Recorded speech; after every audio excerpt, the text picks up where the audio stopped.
Hello, welcome to political point at 4 PM. So ఈ రోజు political point లో మన గ్రేటర్ సమరంలో బీఆర్ఎస్ పాత్ర ఎలా ఉండబోతుంది, అలాగే గ్రేటర్ పోర్ కోసం అటు కాంగ్రెస్ గానీ, ఇటు బీజేపీ గానీ, ఇటు బీఆర్ఎస్ గానీ హోరాహోరీగా పోటీ పడుతున్నాయి, స్ట్రాటజీస్ తో సిద్ధమవుతూ ఉన్నాయి. అయితే బీఆర్ఎస్ వరకు చూసుకుంటే అధికారంలోకి రాకముందు అసలు పోటీ చేసేటువంటి ధైర్యం చేయలేదు. ఇప్పుడు ప్రతిపక్షంలో ఉన్నప్పుడు ఎంత ఛాన్సెస్ ఉన్నాయి, అలాగే మరి ప్రతిపక్షంలో ఉంటే గెలిచే అవకాశం లేదా అంటే బీజేపీ అంతో ఎంతో గ్రో అవుతుంది, గ్రేటర్ ఎన్నికల్లో ప్రోగ్రెస్ చూపిస్తుంది. సో గ్రేటర్ ఎన్నికల్లో ఎందుకు ఇంత ఇంపార్టెంట్, పర్టికులర్ గా ఇప్పుడు బీఆర్ఎస్ ఉన్నటువంటి స్టేజ్ లో, ఎందుకంటే అపోజిషన్ గా కూడా పెద్ద కనిపించట్లేదు, ఇంకా బీజేపీ పవర్ఫుల్ గా కనిపిస్తుంది కాబట్టి బీఆర్ఎస్ కి ఎంత ఇంపార్టెంట్, బీఆర్ఎస్ కి ఎంత ఛాన్సెస్ ఉన్నాయి, అలాగే ఎందుకు అసలు ఈ గ్రేటర్ అన్నది పొలిటికల్ సినారియోలో తెలంగాణలో చాలా ఇంపార్టెంట్. అలాగే పీపుల్ యాంగిల్, పొలిటికల్ యాంగిల్ రెండు మనతో మాట్లాడడానికి ఈ వెంకటేష్ గారు ఉన్నారు, political science professor from HC. So Venkatesh గారు, ఫస్ట్ స్టార్టింగ్ అసలు ఎందుకు గ్రేటర్ హైదరాబాద్ అన్నది ఎన్నికలతో, మామూలు ఎన్నికలతో ఉన్నంత ఈక్వల్ ఇంపార్టెన్స్, అంత హడావుడు ఎందుకు పొలిటికల్ పార్టీస్ చేస్తే తెలంగాణలో, అసలు ఇంపార్టెన్స్ ఏంటి ఫస్ట్ చెప్పండి, దాని తర్వాత పొలిటికల్ స్ట్రాటజీస్. రచన గారు, గ్రేటర్ హైదరాబాద్ మున్సిపల్ కార్పొరేషన్ అన్నటువంటిది హైదరాబాద్కి ఒక అత్యంత కీలకమైనటువంటి మహానగరం, గుండెకాయ లాంటిది. అంటే భారతదేశంలోనే పేరున్నటువంటి మహానగరాలలో హైదరాబాద్ అనేటువంటిది ఒకటి. ఢిల్లీ, ముంబై, చెన్నై, కోల్కతా, బెంగళూరు లాగా ఇది చాలా ఇంపార్టెంట్. దాన్ని వాళ్ళు వచ్చేసి గ్లోబల్ సిటీగా కూడా మారుతుంది, కాస్మోపాలిటన్ సిటీ అంటే కూడా చెప్తా ఉన్నారు. మళ్ళీ హైదరాబాదు తెలంగాణకు ఎందుకు అంత కీలకమైనటువంటి మహానగరం అవుతుంది తెలంగాణ రాష్ట్రానికి అనుకున్నప్పుడు, ఇది తెలంగాణ రాష్ట్రానికి వచ్చేసి హైదరాబాదు ఒక కామధేనువు కల్పవృక్షం లాంటిది. అంటే ఒక ఇక్కడ ఈ మనం ఒక భౌగోళికమైనటువంటి వైశాల్యాన్ని తీసుకుని ఆలోచించినప్పుడు ఈ మధ్య కాలంలో అనేక మున్సిపాలిటీస్ కలవడం వల్ల ప్రస్తుతం వచ్చేసి గ్రేటర్ హైదరాబాద్ మున్సిపల్ కార్పొరేషన్ పరిధి వచ్చేసి దగ్గర 700 కిలోమీటర్ల వరకు మనకు కనపడతా ఉంది. అది మనం ఆ జియోగ్రఫికల్ ఒకసారి పరిశీలించినట్లయితే. అట్లాగే ఇక్కడ చాలా రకాలైనటువంటి యాక్టివిటీస్, ఆర్థిక కార్యకలాపాలు అనేటువంటి చాలా పెద్ద ఎత్తున జరుగుతూ ఉన్నాయి. ఎందుకు కానీ ఇంత పెద్ద ఎత్తున జరుగుతున్నాయంటే, ఇక్కడ వచ్చేసి ఒకటి, హైదరాబాద్ అనేది చారిత్రకంగా కొన్ని వందల సంవత్సరాల పాటు ఎవాల్వ్ అయినటువంటి, పరిణతి చెందినటువంటి మహానగరం. ఇందులో టెక్నాలజీ ఉంది, వైద్యం ఉంది, విద్య ఉంది, వ్యాపారం ఉంది, రియల్ ఎస్టేట్ ఉంది, స్కై స్క్రాపర్స్ డెవలప్ అవుతున్నటువంటి పరిస్థితి ఉంది, జాతీయ అంతర్జాతీయ సంస్థలు అనేటువంటిది ఇక్కడ ఉన్నాయి. ఇక్కడ నుండి మెరుగైనటువంటి రవాణా సౌకర్యాలు అనేటువంటివి ఉన్నాయి. అది విమానమా, రైలా, బస్సా, రోడ్డా అనేటువంటి దాంతో సంబంధం లేకుండా చాలా సౌకర్యవంతమైనటువంటి మౌలిక సదుపాయాలు అనేటువంటి ఇక్కడ ఉన్నాయి. అదేవిధంగా కొంతకాలం పాటు ఇక్కడ శాంతి భద్రత విషయాలకు సంబంధించి కూడా కొంచెం మౌలికంగా శాంతియుతమైనటువంటి పరిస్థితులు, పెద్దగా కొంచెం రాజకీయ పరమైనటువంటి అక్కడక్కడ గొడవలు జరుగుతుండొచ్చు, డిస్టర్బెన్సెస్ ఉండొచ్చు కానీ పెద్దగా జన జీవితాన్ని ప్రభావితం చేసి అల్లకల్లోలం చేసేటువంటి ఈ శాంతి భద్రత సమస్య అనేటువంటి మనకి ఇక్కడ కనిపించకపోవడం ఒకటి. ఇంకోటి అయితే తర్వాత ఈ సమశీతోష్ణ మండలం లాంటిది, అంటే మళ్ళీ ఎక్స్ట్రీమ్ ఢిల్లీ లాగా ఉత్తర భారతదేశంలో లాగా విపరీతమైన చలి ఉండదు, విపరీతమైన ఎండ ఉండదు, ఎటువంటి పరిస్థితుల్లో తట్టుకునేటువంటి వాతావరణం మనకు హైదరాబాద్ లో అనేటువంటిది ఉంది. కాబట్టి ఇక్కడికి బయట నుంచి కేవలం ఒక తెలుగు రాష్ట్రాల నుండి కాకుండా ఉత్తర భారతదేశం నుంచి వస్తున్నారు, దక్షిణ భారతదేశం నుంచి వస్తూ ఉన్నారు, తర్వాత వచ్చేసి మనకు పశ్చిమ భారతదేశం నుంచి వస్తున్నారు, తూర్పు భారతదేశం నుంచి వస్తున్నారు, నార్త్ ఈస్ట్ ప్రాంతం నుండి కాకుండా విదేశాల నుండి కూడా వచ్చి ఇక్కడ నివాసం ఏర్పరుచుకుంటున్నటువంటి వాళ్ళు చాలా మంది ఉన్నారు. అంటే ఇక్కడ హైదరాబాద్ నగరంలో వచ్చేసి అనేక రకాలైనటువంటి వాళ్ళకి వచ్చేసి అనేక రకాలైనటువంటి ఉపాధి అవకాశాలు ఉన్నాయి, సేవలు ఉన్నాయి. అట్లాగే వాళ్ళకు ఉన్నటువంటి ప్రత్యేకతలను, స్పెషలైజేషన్ ప్రూవ్ చేసుకోవడానికి కావాల్సినటువంటి అవకాశాలు అనేటువంటి హైదరాబాద్ నగరంలో ఉంది. కాబట్టి ఇది వాళ్ళ బయట నుండి వచ్చినటువంటి వాళ్లకు ఒక అనుకూలమైనటువంటి సంస్థలు, కేంద్ర రాష్ట్ర అంతర్జాతీయ సంస్థలు అనేటువంటి ఉండడము, ఇక రాజకీయంగా, ఆర్థికంగా, అట్లాగే నీటికి సంబంధించి, వసతికి సంబంధించి, అట్లాగే గృహాలకు సంబంధించినటువంటి అన్ని రకాలుగా కూడా ఇక్కడ మనం ఆలోచించినప్పుడు, రవాణా సంబంధించి పరిశీలించినప్పుడు, అట్లాగే ఫార్మాస్యూటికల్స్ కానీ, ఇది హెల్త్ హబ్, ఒక టూరిస్ట్ హబ్ గా కూడా ఇవాళ ఉన్నది అనేటువంటి విషయము మనకు అందరికి కూడా అర్థమవుతుంది. కాబట్టి దీని అన్నిటి ఫలితంగా వచ్చేసి ఇవాళ హైదరాబాద్ మహానగరం అనేటువంటిది తెలంగాణ రాష్ట్రానికి ఒక కామధేనువు కల్పవృక్షం లాంటిదిగా ఉన్నదండి. అందువల్ల ఈ మహానగర యొక్క ప్రాధాన్యత సంతరించుకుంటుంది. కాబట్టి ఎన్నికల్లో నేను గెలవాలా నువ్వు గెలగాల అనేటువంటి పోటీ రాజకీయ పార్టీలో చాలా పెద్ద ఎత్తున కనపడుతుంది. అదైతే వాస్తవం అండి. వెంకటేష్ గారు ఒకటి చెప్పండి, సాధారణంగా ఇటువంటి ఎన్నికల్లో ఎవరైతే అధికారంలో ఉన్నారో వాళ్ళే మాక్సిమం గెలుస్తారు. అది మనం గత ఎన్నికల్లో కూడా చూస్తాం. బీఆర్ఎస్ కూడా అధికారంలో ఉన్నప్పుడే గెలిచింది. కానీ ఎందుకు బీజేపీ విషయంలో ఇక్కడ మనకు కొంచెము స్ట్రాటజీ డిఫరెంట్ గా కనిపిస్తుంది? అంటే బీజేపీ మరీ పడిపోకుండా ఎంతో కొంత గ్రేటర్లు నిలబెట్టుకోగలుగుతుంది అపోజిషన్ అయినా లేకపోయినా. కాంగ్రెస్ ఒక్క సీటు కూడా తెచ్చుకోలేకపోయింది. కానీ కాంగ్రెస్ తర్వాత పవర్ లోకి వచ్చింది. సో ఈ పొలిటికల్ ఈక్వేషన్ ని గ్రేటర్ హైదరాబాద్ లో ఎలా చూడొచ్చు? మిగిలిన వాటికన్నా ఎలా డిఫరెంట్ ఇది? బీఆర్ఎస్ బీజేపీ వరకు కాంగ్రెస్ వరకు చూసుకుంటే ఎందుకు కాంగ్రెస్ అస్సలు అధికారంలో లేకపోయినా బీఆర్ఎస్ మీద వ్యతిరేకత ఉండి దాన్నే గెలిపించే అవకాశం ఉందా? గ్రేటర్ ప్రజలు మాత్రం ఎందుకు కాంగ్రెస్ ని గత అప్పుడు కొంచెం కూడా సపోర్ట్ చేయలేదు, ఒక్క సీటు కూడా ఎందుకు గెలుచుకోలేకపోయింది? ఇక్కడ ఈక్వేషన్స్ పొలిటికల్ సమీకరణాల గురించి మాట్లాడారు. గ్రేటర్ హైదరాబాద్ మున్సిపల్ కార్పొరేషన్ అనేటువంటి 2007లో ఏర్పడింది. అంతకుముందు హైదరాబాద్ మున్సిపల్ కార్పొరేషన్ అనేటువంటిది కూడా ఉండేది. క్రమంగా ఇది పెరుగుతూ వస్తున్నటువంటి క్రమం 2002 ఉన్నప్పుడు నానాటి నుండి కూడా ఈ 2020 వరకు కూడా ఉన్నటువంటి ఈ ఎలక్టోరల్ ట్రెండ్స్ చూసినప్పుడు ప్రధానంగా హైదరాబాద్ మున్సిపల్ ఎన్నికల్లో లేదంటే గ్రేటర్ హైదరాబాద్ మున్సిపల్ ఎన్నికల్లో వచ్చేసి ఏ పార్టీ అయితే అధికారంలో ఉంటుందో ఆ పార్టీ గెలవడం అనేటువంటిది ఆనవాయితీగా మనకు కనపడుతుంది. మన రిట్రాస్పెక్ట్ గా ఒకసారి వెనకెళ్ళి ఈ ఎన్నికల ఫలితాలను ఎవరు మేయర్ అయ్యారు, ఏ పార్టీ తరఫున మేయర్ అయ్యారు, ఏ పార్టీకి వచ్చేసి ఎక్కువగా సీట్లు వచ్చాయి అనేటువంటి విషయాన్ని మనం పరిశీలించినట్లయితే రాష్ట్రంలో ఏ రాజకీయ పార్టీ 2002 వచ్చేసి ఆనాడు తెలుగుదేశం పార్టీ మేయర్ పదవిని దక్కించుకోగలిగింది. ఆ తర్వాత కాంగ్రెస్ పార్టీ ఉంది. తర్వాత రాష్ట్రం ఏర్పడ్డ తర్వాత 10 సంవత్సరాల పాటు ఈ అధికార మన బీఆర్ఎస్ వాళ్ళు వచ్చేసి మేయర్ పదవిని దక్కించుకున్నారు. 2020లో జరిగినటువంటి మేయర్ ఎన్నికల్లో వచ్చేసి బీఆర్ఎస్ కి వచ్చేసి లేదంటే టిఆర్ఎస్ కి వచ్చేసి కొన్ని సీట్లు తగ్గినా కూడా 58 వార్డులలో గెలుపొంది మేయర్ పదవిని వచ్చేసి దక్కించుకోగలిగింది. అట్లాగే భారతీయ జనతా పార్టీకి కూడా 48 దాకా వార్డ్ కార్పొరేటర్స్ గా గెలిపించుకోవడం అనేటువంటిది జరిగింది. అయితే ఇప్పుడు మనం ఒకసారి 2023 నాటి అసెంబ్లీ ఎన్నికల ఫలితాలను అట్లాగే 2024 నాటి లోక్సభ ఎన్నికల ఫలితాలను జిహెచ్ఎంసీ ఎన్నికల ఫలితాలను బేరీజ్ వేసుకుని మనం ఆలోచించినప్పుడు మనకు కనపడుతున్నది ఏంటి? 2023 శాసనసభ ఎన్నికల్లో కాంగ్రెస్ పార్టీ అధికారంలోకి వచ్చింది. కానీ జిహెచ్ఎంసీ పరిధిలో హైదరాబాద్ చుట్టూ కూడా భారత రాష్ట్ర సమితికి ఎక్కువ శాసనసభ స్థానాలు లభించడం అనేటువంటి జరిగింది. అలాగే మళ్ళీ 2024 ఎన్నికలు వచ్చే నాటికంతా కూడా మళ్ళీ పరిస్థితి అనేటువంటిది కొంచెం మారింది.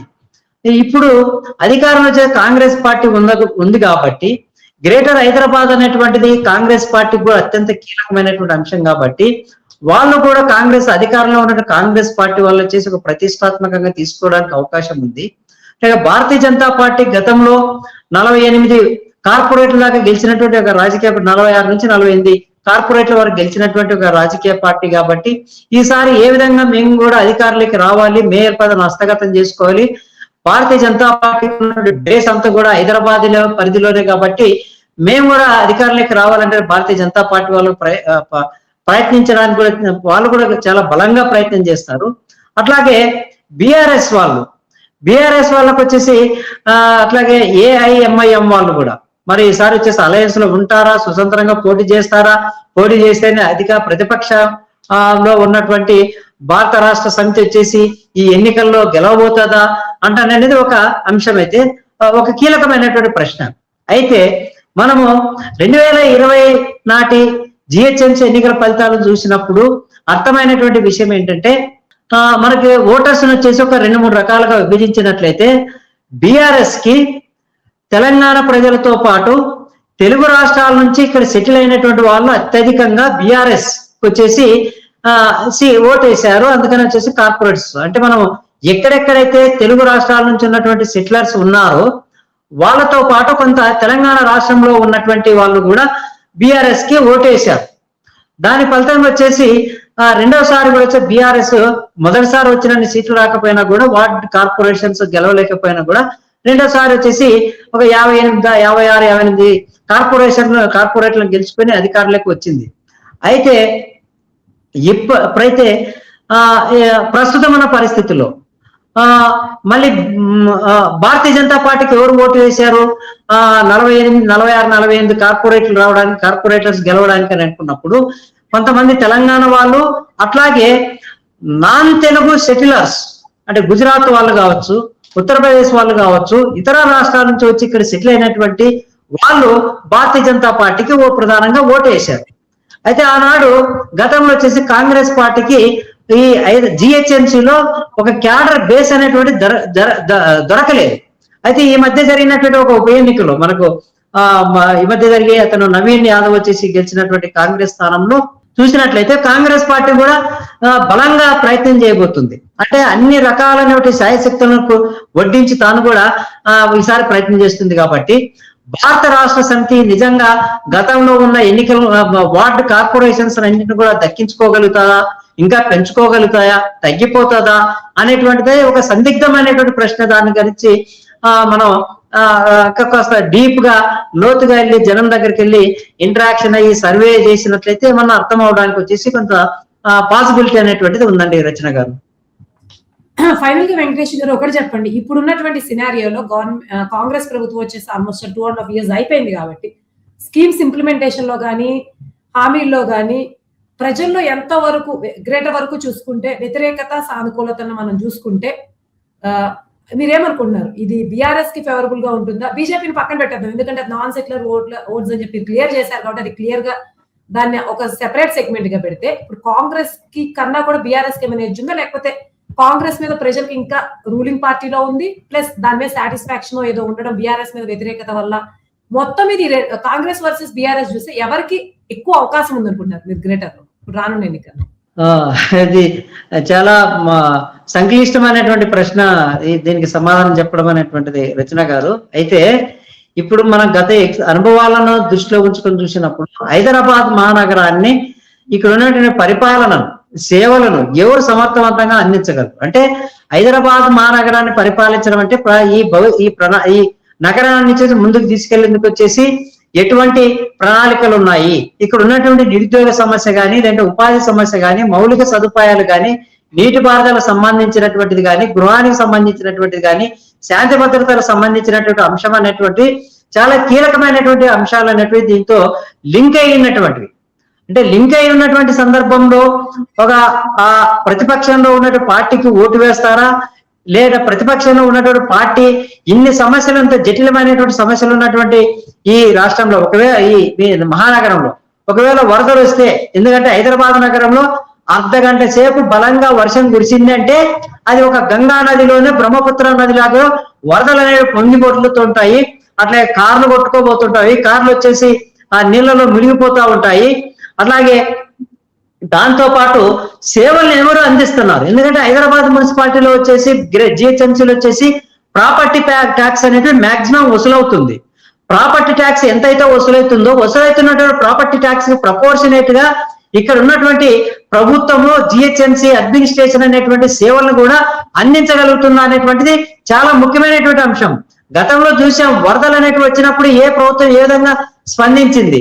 వరదలు రాగానే వీళ్ళు స్టేట్మెంట్లు ఇవ్వడం, మళ్ళీ తర్వాత వచ్చేది మౌనంగా ఉండడం అనేటువంటి ఒకటి ప్రజల్లో మనసులో ఉన్నటువంటి అంశం. ఇంకా తర్వాత వచ్చేసి పెద్ద ఎత్తున ప్రాపర్టీ ట్యాక్స్ అనేటువంటి వసూలవుతుంది, ఇతర రకాల పన్నులు అనేటువంటి వసూలవుతున్నాయి. మళ్ళీ వసూలైన పన్నులకు అనుకూలంగా ఈ గేటెడ్ కమ్యూనిటీలో కానీ, ఈ పక్క వచ్చేసి స్కై క్రాపర్స్ లో కానీ ఎన్ని సేవలను వచ్చే జిహెచ్ఎంసీ అనేటువంటిది అందిస్తుందా? మళ్ళీ ఆ సేవలను వచ్చేసి కాంగ్రెస్ ప్రభుత్వం అందించగలుగుతా సమర్థవంతంగా, అట్లాగే లేదంటే బీఆర్ఎస్ అనేటువంటి అందించగలుగుతుందా? ఉదాహరణకు వచ్చేసి ప్రాపర్టీ ట్యాక్స్ పే చేసినప్పుడు అక్కడ వచ్చేసి మంచినీరు సౌకర్యాన్ని అందించాలి, రోడ్లను అందించాలి, మురుగునీటికి వెళ్ళడానికి వచ్చే డ్రైనేజ్ కెనాల్ని నిర్మాణం చేయాలి, లైబ్రరీలు పెట్టాలి, ఆట స్థలాలను నిర్మాణం చేయాలి, వాటికి వచ్చేసి అనుకూలంగా దాన్ని తీర్చిదిద్దాలి, ట్రాన్స్పోర్ట్ ని ఏర్పాటు చేయాలి, అట్లాగే ఉపాధి అవకాశాలను మెరుగుపరిచేందుకు వచ్చేసి ప్రభుత్వం కృషి చేయాలి.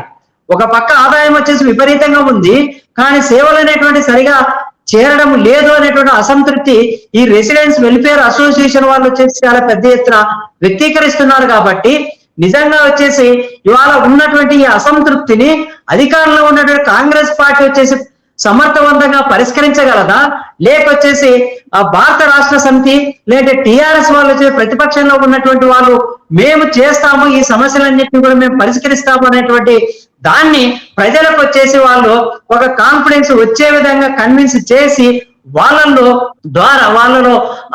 ఒక ఆత్మవిశ్వాసాన్ని కూడగట్టుకొని వాళ్ళ ద్వారా ఓట్లు పొందగలుగుతున్న బీఆర్ఎస్ అనేటువంటిది ఒక పెద్ద ప్రశ్న. ఎందుకంటే కొంతకాలంగా చూసినప్పుడు మనకు రియల్ ఎస్టేట్ అనేటువంటిది బాగా పడిపోయింది. కాకపోతే ఈ నిర్మాణాలు అనేటువంటిది బాగా పుంజుకున్నాయి, నిర్మాణాలు అనేటువంటి అయితే పుంజుకున్నాయి, కానీ ఈ రియల్ ఎస్టేట్ అనేది తగ్గిపోయింది. కాబట్టి ఇటువంటి మళ్ళీ రియల్ ఎస్టేట్ పునరుద్ధరించడానికి శక్తి సామర్థ్యాలు అధికారంలో ఉన్నటువంటి పార్టీకి ఉందా, లేకపోతే ప్రతిపక్షానికి ఉందా? అట్లాగే ఒక పక్క వచ్చేసి చాలా పేద మైగ్రేషన్ అనేటువంటి విపరీతమైన మైగ్రేషన్, బయట వాళ్ళు వచ్చేసి వలస వచ్చేసి ఉపాధి కోసం వస్తున్నారు. వాళ్ళందరూ కూడా ఉపాధి కల్పించి వాళ్ళందరినీ ఏ విధంగా అనేటువంటి ఏర్పాట్లు చేస్తారు, వాళ్ళకి వచ్చేసి ఈ వసతి ఏర్పాట్లు చేస్తారు, ఏ విధంగా చేస్తారు? ఇప్పటికి కూడా 2 bedrooms అనేటువంటి కన్స్ట్రక్షన్ చేశారు, అట్లాగే ఖాళీగా ఉన్నటువంటి పరిస్థితి కూడా ఉంది. కాబట్టి ఇన్ని సమస్యలను వచ్చేసి కాంగ్రెస్ పరిష్కరిస్తుందా, బీఆర్ఎస్ పరిష్కరిస్తుందా? ఒకవేళ బీఆర్ఎస్ గతంలో మేము చేశాం కాబట్టి మేము పరిష్కరించే శక్తి మాకి ఉంది, మళ్ళీ మరోసారి మాకు అవకాశం ఇవ్వండి అంటే అప్పీల్ చేసి ఆ విధంగా ప్రజల యొక్క మద్దతును కూడగట్టుకోగలుగుతుందా అనేటువంటిది ఒక పెద్ద ప్రశ్న అండి. వెంకటేష్ గారు, ఫైనల్ గా చూస్తే ఒకటి చెప్పండి, ఇది ఓకే అంటే మనం చెప్పలేం అధికారంలో ఉన్న పార్టీకి ఎక్కువ ఎడ్జ్ ఉండొచ్చు, ఎందుకంటే వాళ్ళు అధికారంలో ఉన్నారు కాబట్టి చేస్తారు నమ్మకం ఉండొచ్చు. అయితే ఒక లాయల్ బ్యాంక్ బేస్ ఉండదు కదా, కొందరు మనం బీఆర్ఎస్ పార్టీకే ఫిక్స్ అవుదాం, మనం పార్టీ బీజేపీకే వేద్దాం, మనం కాంగ్రెస్ కి వేద్దామని, ఆ పర్సంటేజ్ ఆ ఈక్వేషన్ అసలు గ్రేటర్ లో ఏమైనా వర్కౌట్ అవుతుందా, లేకపోతే మీరన్న యాంగిల్లోనే అందరూ ఆలోచిస్తారా ఓటర్స్? ఇక ఒకటి ప్రధానంగా వచ్చేసి మనకు పోటీ అనేటువంటి చతుర్ముఖ పోటీ అనేటువంటిది ఉండబోతుంది. ఏఐఎంఐఎం కు తనకు ఉన్నటువంటి ఓట్ బ్యాంకు సీట్ షేరింగ్ అనేటువంటి తాను వచ్చేసి రిటైన్ చేసుకోవడానికి చాలా స్పష్టంగా కనపడుతుంది. అట్లాగే భారతీయ జనతా పార్టీ బలంగా ప్రయత్నం చేస్తుంది తనకున్న సీట్లతో పాటు పెంచుకోవడానికి అనేటువంటిది. ఇక బీఆర్ఎస్ అనేటువంటిది గతంలో తాను చేసినటువంటి పనులను మరొకసారి మేము అంత సమర్థవంతంగా చేసి హైదరాబాద్ మహానగరంలో మా సత్తా చాటుకుంటాము అంటనని కాన్ఫిడెన్స్ తో మళ్ళీ ప్రజల ముందుకు వచ్చి నిలబడి గతంలో మేము ఏ సమస్యలు అయితే పరిష్కరించామో అంతే సమర్థవంతంగా కూడా పరిష్కరిస్తాము అంటానని చెప్పగలిగితే దానికి ఏమైనా అవకాశం ఉండొచ్చు.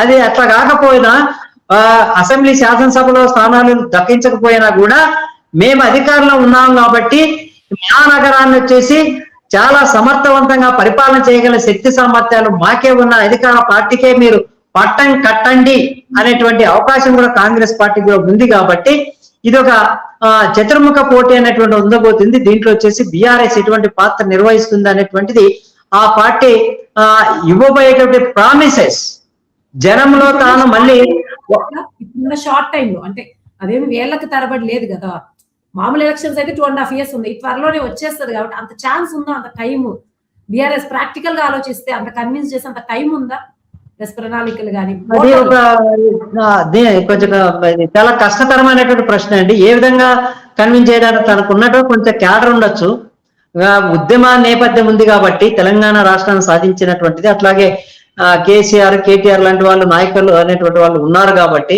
అట్లాగే హరీష్ రావు లాంటి వాళ్ళు కూడా ఉన్నారు కాబట్టి వాళ్ళు ఏమన్నా వెళ్ళి వాళ్ళ పైన నమ్మి ఓటు వేయగలుగుతారా? అది నిజంగా ఒక పెద్ద సవాల్. అది వచ్చేసి ఇవాళ పెద్ద సవాల్. ఇక్కడ ఉన్నటువంటి అధికార పార్టీ మొన్న ఎన్నికల్లో చూసాం మనం, వచ్చేసి ఈ జూబ్లీ హిల్స్ ఎన్నికల సంబంధించినటువంటి దాంట్లో కాంగ్రెస్ పార్టీ చాలా స్పష్టమైనటువంటి మెజార్టీతో గెలుచుకోవడం అనేటువంటి జరిగింది.